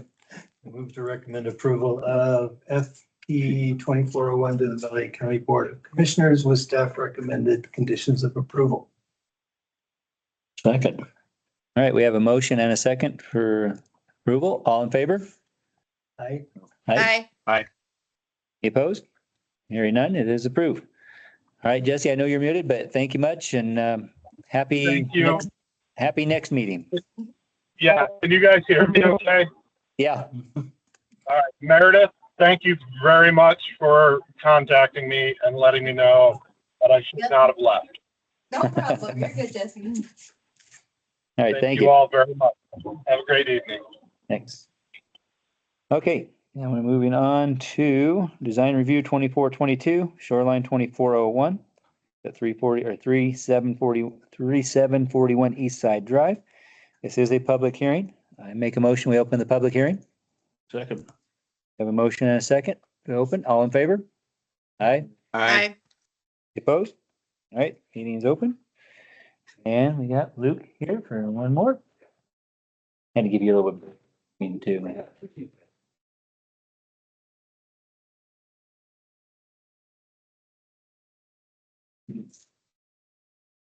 Illinois, McCall Design and Planning, 1235 Meadows Road. This property is on East Side Drive, past Paradise Point property, so about as far out as you can get there. Two properties past this, it's all on the east side of the lake. This is a 7.5 acre lot. It has an existing ADU approved in 2017, and at the time of that ADU, we got the CUP approved for a future residence. So this falls under that CUP. It's on septic, and it has the well, and both of those are in. The septic is approved for a future 4-bedroom, as well as the ADU. This has about 5,100, 5,200 square feet of living, 850 square foot garage. Let's see, maybe PR2. Yeah. So, this is the entire property with the lake, East Side Drive. This is the location of the ADU. The driveway comes in and it forks. This is the septic field and replacement. Here's the well location and transformer. And this is the existing drive that was put in at the time of this. Really challenging lot. This lot is just rock outcrops. You know, you can kind of picture that side of the lake is, where the diving rocks are. It's a lot what this property looks like as well. A lot of mature fir and ponderosa pine that we plan on leaving between us and the lake here. The nearest point of the house, I believe, is 109 feet to the lake. The nearest point of that patio is roughly 75 feet from the lake. So we're holding well back of the 50-foot setback. Let's see. The client has an existing dock feature that it meshes really nicely with this big rock formation that juts out here. And so that it kind of creates a natural stone patio. It's pretty phenomenal. The lake feeds, that just gets big. Let's see, DR3. This shows you the topography a little bit, and this is the survey that we had done. So we're really trying to anchor this thing into some existing rock outcrops on the site. So we needed a really detailed survey. But you know, you can see in some of these spots we're well over a 1-to-1 slope, and so they did a pretty amazing job of cutting a driveway into this. Let's see. DR4. Okay, so these are just photos of existing. So that's that dock that I was talking about and the nice rock formation that juts out into the lake. This would be kind of standing on the rock outcrop that we're centering the master bedroom on. And see, that would be kind of standing at the entry looking out. So the idea is not to get these wide open lake views, but to keep a filtered lake view through the trees and maintain as much privacy as we can from the lake. R5. So that's driving this floor plan layout here. One big rock outcrop sits here. Another one sits kind of here. And this bridge allows us to kind of float the structure over the existing site as much as possible and have a real minimal impact. So we're trying to anchor it back into the site on the uphill side and float it out over the side on the downhill side.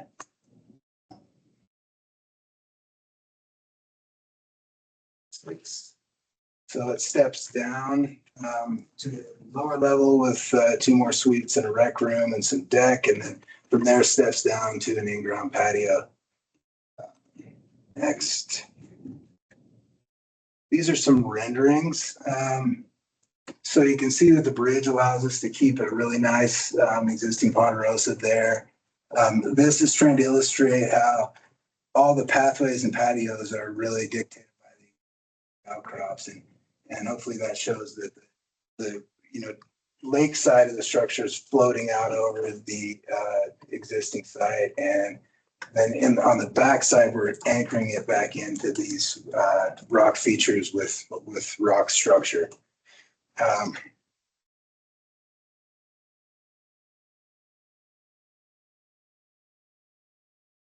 Yeah, fairly contemporary mountain modern form, but really natural materials. It's basically wood, stone, glass, and steel, and really simplified roof.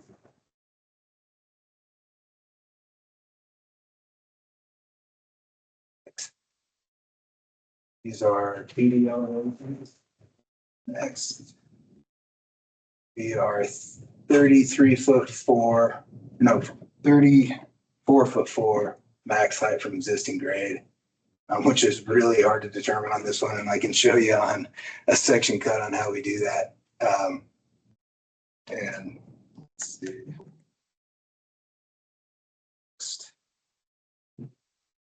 Yeah, so this one has so much fall in it. It was really hard to design to. And even though it's only 2-story, it's hard to stay under 35 feet when the grade is doing what it is on the site. And so the way we make sure we're staying within the height limit is we model the existing topography based on the survey. And then we project that up 35 feet and create this mesh here. And so long as none of the building pokes up through that mesh, I know I'm good. But you can see that's the highest point there. Just stuck in under 35 feet there. Next. 2D sections here. Next. Okay, yeah, here's a rendering of the existing photo from the lake above, and below is the proposed view. And so we're really striving to tuck this thing back in and make it prominent. Keep things really natural. Because when you have a site like that, why mess with it? And I have a little 3D fly through to show you guys too.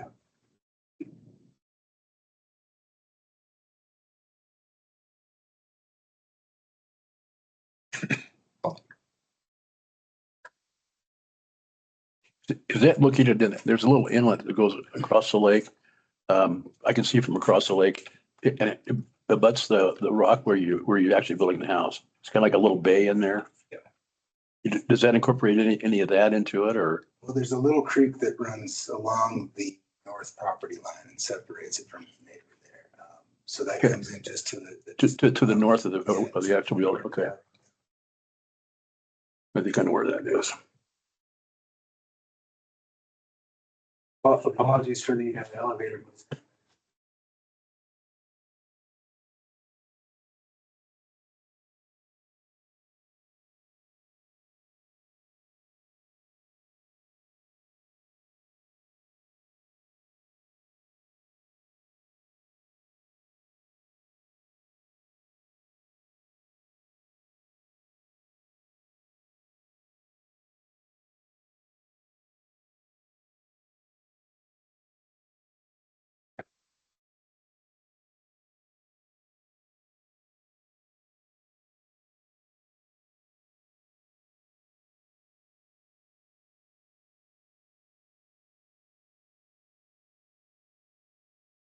So the owner had this great idea of being able to access to the lower outside space by having a path carved in under the bridge.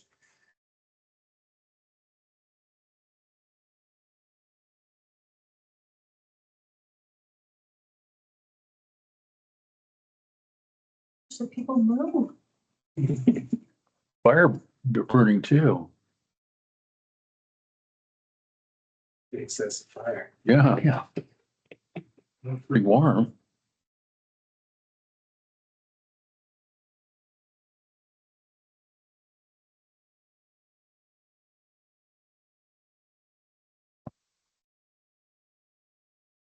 Anyway, happy to stand for detail or any questions you guys have. Commissioners, any questions for Luke? Where does all the snow from the driveway go? No, no. It's really well graded right now. Randy Merrill built it back in 17, and so it's really kind of carved in between rock formations. You could look at it on DR. Yeah, so obviously the grade's falling this way, and it's got a ditch along the uphill side, but primarily it's sloping off of this side, and then as you get here, some runoff will carry out to this side. Here it's going to pass between the buildings at the bridge, and then it'll be directed around the garage back here towards the creek. How far is the house from the actual East Lake Drive? The property at its longest is like 950 feet from lake to East Side Drive, and it's something like 750 along this line, I believe. So yeah, it's, you could say from East Side Drive, it's somewhere in the neighborhood of 600 feet. And that's all through rock, and then you say the snow drainage is gonna drain through the rock, or not through the rock, but between the rocks. That's where it's gonna go. Well, like I said, this driveway's in and it drains really well, and it slopes. It's not rock on both sides, just all the way through that they cut it like that. It's Right, it kind of meanders through existing rock outcrops. okay. Yeah. Yeah.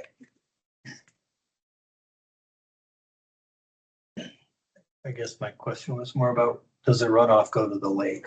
Probably would have been more accurate. Oh, yeah. So, we've completed the stormwater management report and stormwater management plan. There's a lot more property between the lake and this house than most applications. You're going to see 109 feet to the lake rather than your standard 50. So this is just all natural, from the edge of that patio on. And so there's plenty of area for it to infiltrate, and obviously ideal soil for it to. No lawn.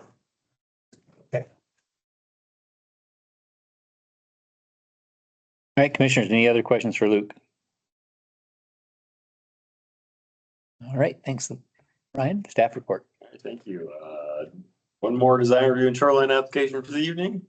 Yeah, this one I again don't have a whole lot to add to. It's an interesting project, fitting a house in amongst a boulder field and some nice mature trees that they're doing a good job of retaining.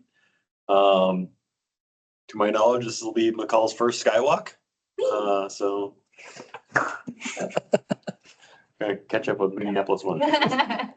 But yeah, I mean, counting their snow storage, which they may have already done and I missed again. It's right there on the Okay. left. But yeah, other than that, Be plenty. be clean, ready for approval. Commissioners, any questions for Brian? Is it, did I read that Ryan wants sprinklers? Is that accurate? Yep, the house will need to be sprinkled to fire code just because of the driveway length. He doesn't want to back down there. Right. And that's serviced by a well, so they have to make sure they have enough flow for the well to be able to do that. That's Or you. a condition of approval. Yeah. Okay. Any other questions for Brian? Or we go to Morgan.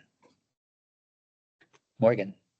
Great. Hello, commissioners. Another easy one. I think Brian might have emailed you my responses later today.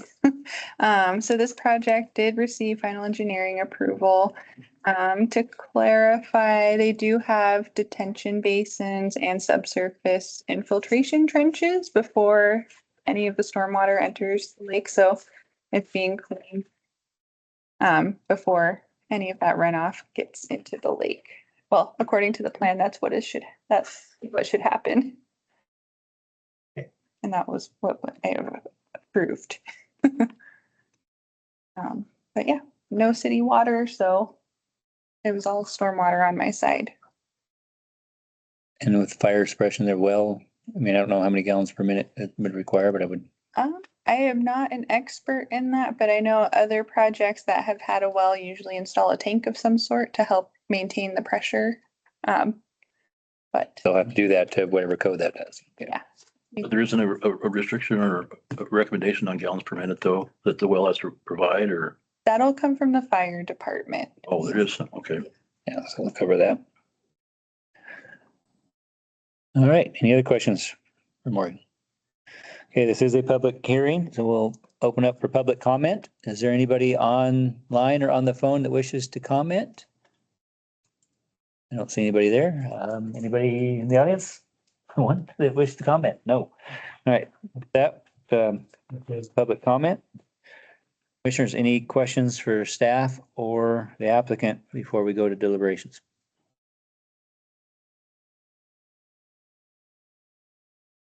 All right, with that, I make a motion, we close the public hearing on this item. Second. We have a motion and a second to close the public hearing on this item. All in favor? Aye. Aye. Any opposed? All right, public hearing is closed. Commissioners, I think once again, most everything seems to be pretty well answered, well drawn out. Fancy 3D show. Presentation was very good, I thought. They had a little popcorn of it, fine. What a roaring fire. But yeah, I mean, be quite an interesting project. But I mean, a lot of it, I think that road would have been a tough one, but it's already in. This is, builder's gonna have fun. But it looks like a very, very unique home. Or a beautiful home. Yeah. So, if there's any other questions, thoughts, or concerns, I'm open for a motion.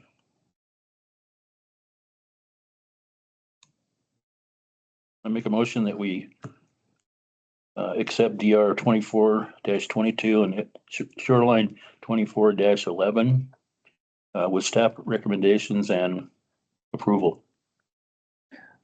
With this being an impact, it's still an approval, not a recommendation to the. You're the deciding body on We it. are, okay. That's, Okay. yes, yes. I thought I was pretty sure of that, but it just dawned on me.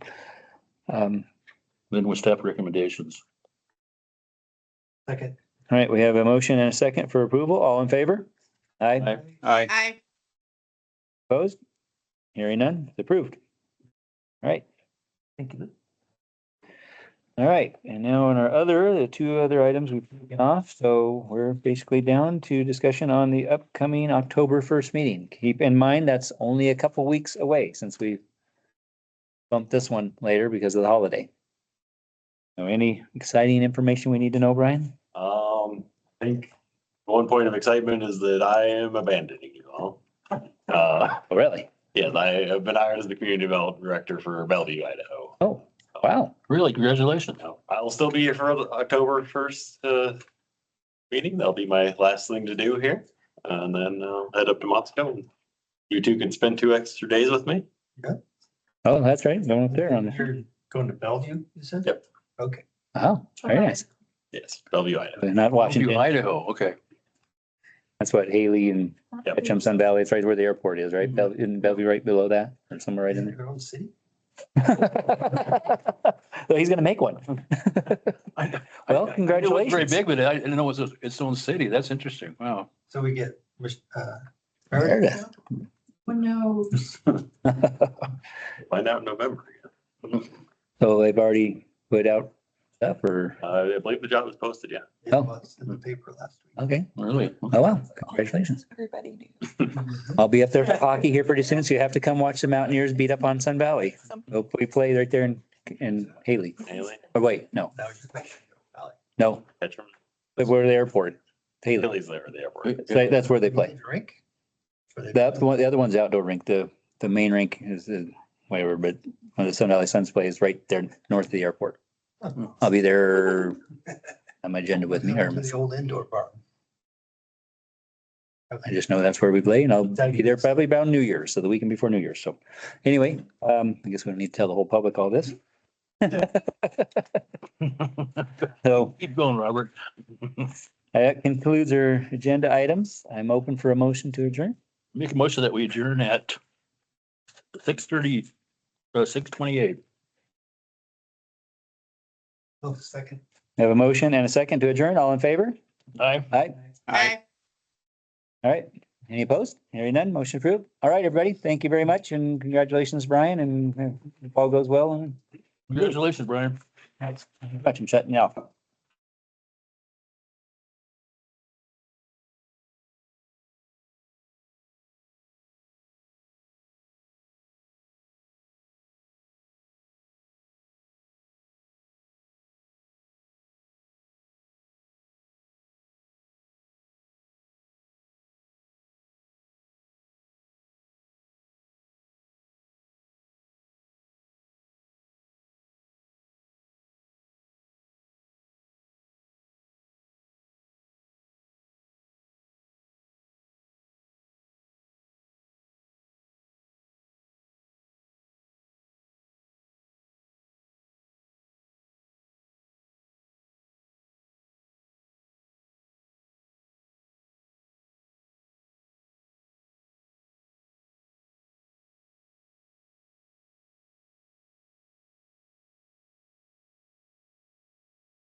My private toys are promenade with disgusting.